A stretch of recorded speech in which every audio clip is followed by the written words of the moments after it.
Passava do meio-dia do dia 15 de maio de 2014, aqui na Delegacia da Mulher da cidade de Caxias. O Francisco, acusado de atentar contra suas duas filhas menores de idade, veio à delegacia. Ele veio com a informação de que as meninas estavam aqui.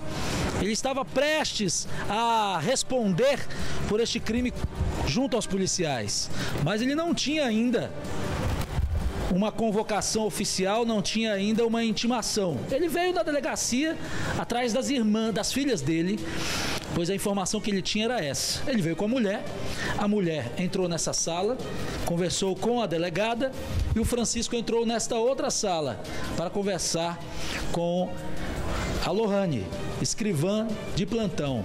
Naquela outra sala ao fundo ficou a investigadora de polícia, que estava também de plantão. O Francisco entrou aqui para conversar com a Lohane fechou a porta. E dentro da sala, a Lohane disse para o Francisco: olha, o senhor está sendo intimado agora a prestar um depoimento a respeito do atentado sexual contra suas filhas. Ele não se conteve.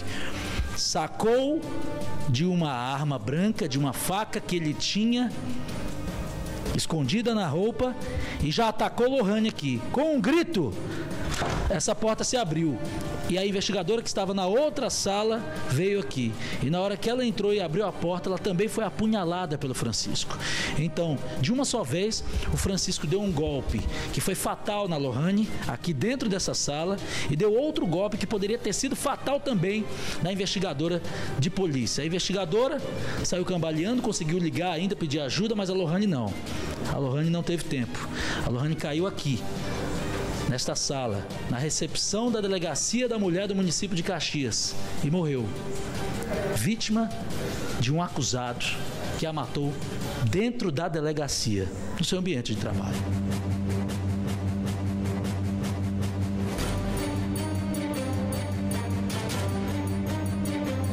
Quando eu saí da minha sala para falar com a delegada, a porta lá estava encostada.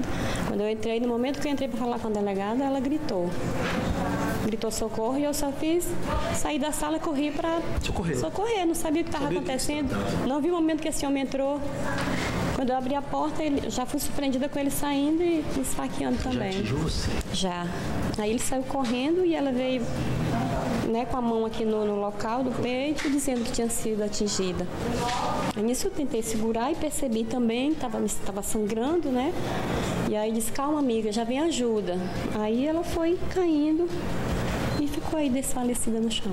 Ele disse que quando foi informado, né, que estava vindo à delegacia porque estava acusado do estupro das duas filhas, bem como de que ele seria preso, ele disse que teve essa reação, disse que imaginou, né, em esfaquear a escrivã que estava fazendo a oitiva e fugir, né? Então a explicação dele, até sem lógica, foi essa. Francisco, já preso, em entrevista para a imprensa local, diz o porquê, o motivo de ter ido armado para a delegacia. Quando eu cheguei lá, eu já estava nervoso. Você já chegou na delegacia nervoso? Nervoso já, né? Com o quê? Com a faca, mas eu não peguei essa faca com a intenção de matar ninguém, de jeito nenhum. O que foi que passou pela sua cabeça na hora? Na hora, só passou, a única que passou foi vontade de me tirar para minha própria vida mesmo. Nesse momento, né? Aí eu tava nervoso, me tremendo, né? Olhei para as tomadas, até com vontade de me pegar também, se me matar ela. O mandado de prisão de Francisco Alves Costa foi cumprido no dia seguinte. De lá para cá, Francisco, que já foi condenado recentemente a 72 anos de prisão pelo caso do estupro às duas filhas, aguarda o julgamento do caso da morte da escrivã. No Fórum de Caxias, o defensor do caso não quis se pronunciar.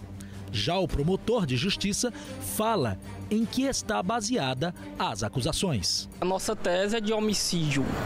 São dois homicídios, os dois, aliás, o primeiro qualificado e consumado, o segundo tentado com relação à segunda vítima, ela não chegou a morrer evidentemente, mas com a qualificadora do meio cruel.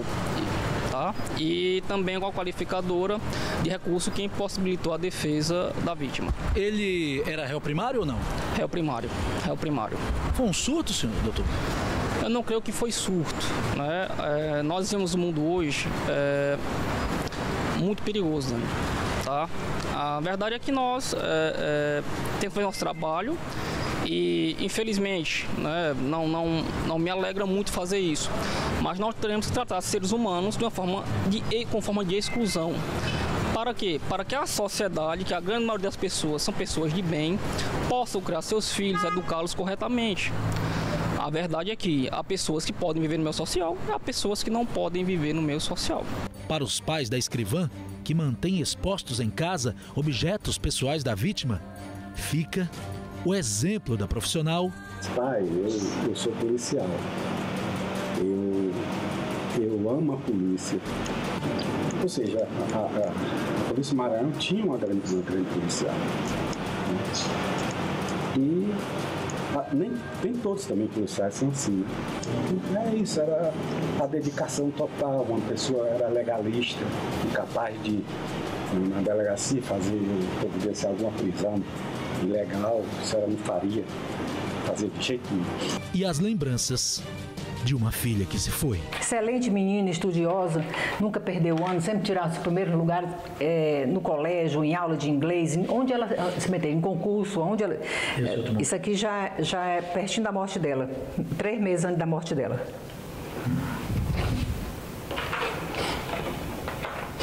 Saudade, mãe? Muito, né? Eu estou me contendo aqui, pedindo força a ela para não chorar. Quando ela morreu, ela estava assim. A senhora sente mais falta do quê? De tudo dela.